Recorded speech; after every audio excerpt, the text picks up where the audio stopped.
গত 24 বছর ধরে আমরা হিট খাতে খাতে আমার নিচের রক্ত আনা গেছে, তাও আমরা বুকা মতন এই দল সাপোর্ট করে যাই। কথা কও ঠিক কিনা? আমারে বাপ দাদার আমলে যেসব বাতাল সিঁড়ি থুই গেছিল ওই তিলে আমরা লাভ ফাল পারি। কথা কও হত্তিনে মিথ্যে। ও ভাই আফা, তোমাকে কয়টা কথা বলি শোনো। মিথ্যাকে মিথ্যা বলবা, সত্যকে সত্য বলবা। মিথ্যার আশ্রয় নেবা না, আল্লাহর কাছে দায়ী থাকবা। ঠিক আছে। কি রাগ করলা? না। বলো বিসমিল্লাহ। বিসমিল্লাহ।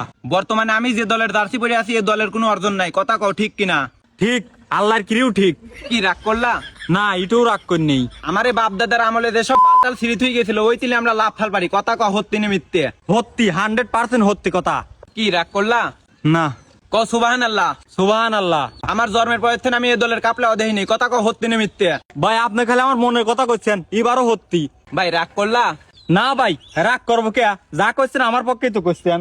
যা বলবো সত্য বলবো, উপর আল্লাহ সাক্ষী। বলো আস্তাগফিরুল্লাহ। আস্তাগফিরুল্লাহ। 2014 সালে একটা দলের কাছে 7টা গোল খাওয়ার পর আমার নাম হয় 7 আপ। ওইটি করলে আমরা রাগি যাই। কথা কন হত্তি না হত্তি?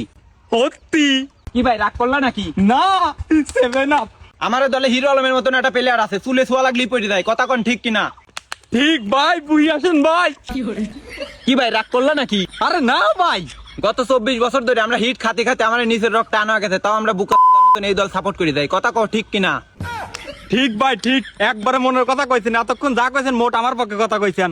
তা ভাই এবার আপনাদের বিশ্বকাপের পরিকল্পনা কি? আমরা এবারও বিশ্বকাপ নেবো।